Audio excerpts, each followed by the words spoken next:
Now, there are many bikes that can be called classic, but few that can be called revolutionary. This, however, is one of them. It's the latest model, but the first version appeared 28 years ago.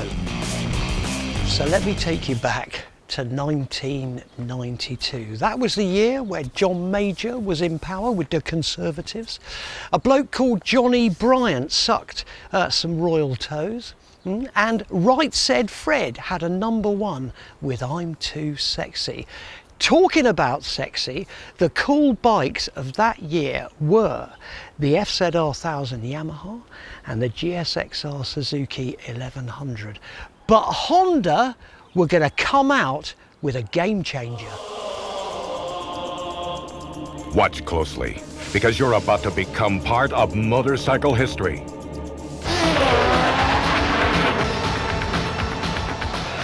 That game changer was the CBR 900 RR, otherwise known as the Honda Fireblade.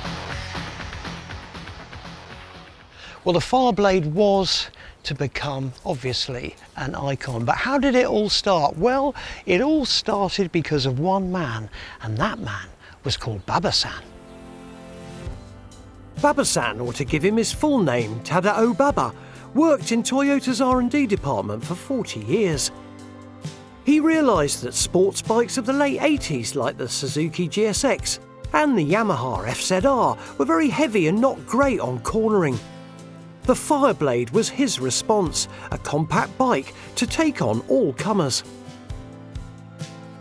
Here, right, Fireblade, the capital B, is for Baba-san, yeah, in homage to the lad who created it. How cool is that? The key to the Fireblade was how light it was and how agile it was, rather than concentrating on huge power like its competitors. So even look here on the belly pan, they even drilled holes here for a bit of weight saving, and also here on the top of the fairing. But the key was it combined beautifully the agility of the handling, the lightness, and the power it had, was plenty enough. Since its launch in 1992, the Fireblade has had more updates than my mobile phone, but the latest is something really special. 28 years later, this is the latest incarnation.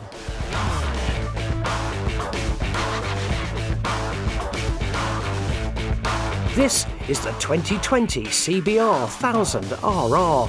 It was launched in January this year in Qatar, just before you know what. But it's in the shops and on the racetrack right now. To tell me all about it, I've got Javier Beltran, the manager of Honda's BSB team. Do you know what's really weird, man, is it looks, there's 28 years. And it kind of looks similar, doesn't it? Perhaps Baba-san got it right first time. There's so much history, and you look at the bike that we have here today, 2020 model, incredible. Just look at the winglets and look at all the aero design on the front of the machine. I've got to tell you, immediately you look at a Honda, don't you? And you just think build quality. Just standing here looking at it, oh my God, look at that kind of iridescent blue. The paint quality's gorgeous. The thing that I love about detail, right, is just look at that hugger, yeah? Just look at the design in this area. Look at the tailpiece, man. How many meetings went into that tailpiece, huh? The engine, now 1000cc, can pump out 215 brake horsepower. That's almost double the original Fireblade. In a moment, I'm going to try it out, but first, just to get me in the mood, Javier's going to let me ride the original.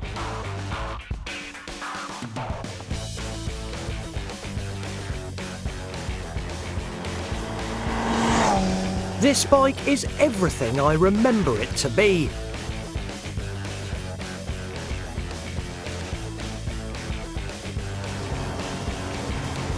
Amazingly compact, totally flickable, and just so quick.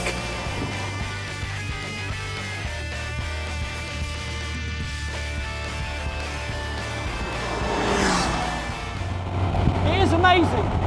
28 years on. God, it's just fantastic. You can immediately feel why it was such a success. The lightness and the agility of it, even at like 60 now.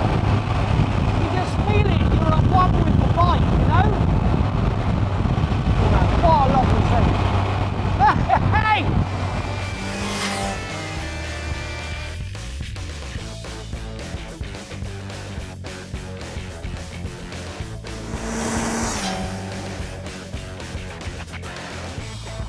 Very few times that a motorcycle actually brings a tear to my eye, and I think that's because this bike is commensurate for an era where I just immerse myself in these kind of motorcycles. I was young enough to have the reaction time, you know what I mean? And I felt comfortable sitting in this bike rather than the countless other bikes since then that I've ridden that I'm sitting on, right? I don't feel as though I'm engaged with it. This Fireblade engages me. It brings it all back to an era where we didn't give a monkeys, did we? Hey, you know, I was a lippy little toe rag back then, and I'm proud of that. But please, man, this bike, to me anyway, is the utopia. How can the new bike better this?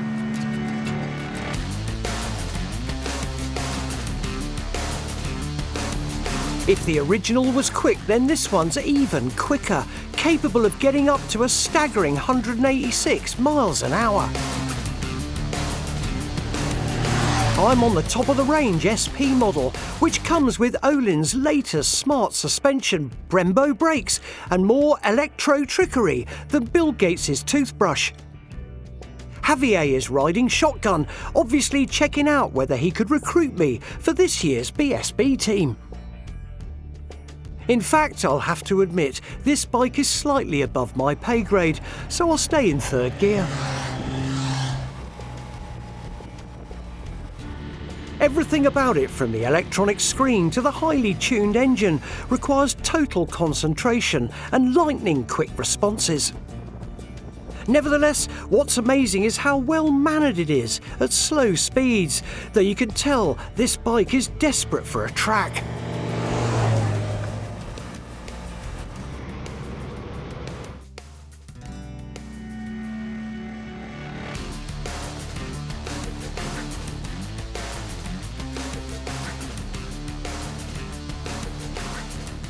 That thing is something else. But what's so important about that bike to me, rather like the history of this one 28 years before, is that yes, it's a race bike, but actually I feel perfectly at home on an open road with it as a road bike, you know? Yeah, yeah. Was that meant to happen or not really? Yeah, for sure. That's the whole idea, that, you know, the machine is designed and built for the road and obviously to take to the race, but it has to have that crossover.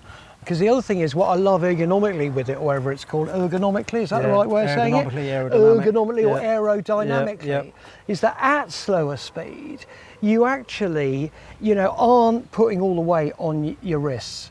Strangely, you are a little bit with this one, but at the same time, you know, I just feel as though I could ride down to the south of France on that, you know, and even at my venerable age, I'm not going to be tired from it. You're going to be exhilarated, but you know, because normally when you see a bike like that, you think, cool, blimey. Yeah. The aero on there is phenomenal. On acceleration, it feels very, very stable. On braking and de-acceleration, again, it feels very stable. And again, it takes away all of that hard work, if you like, in the arms and everything else. It just encourages you to sort of ride smooth and be smooth.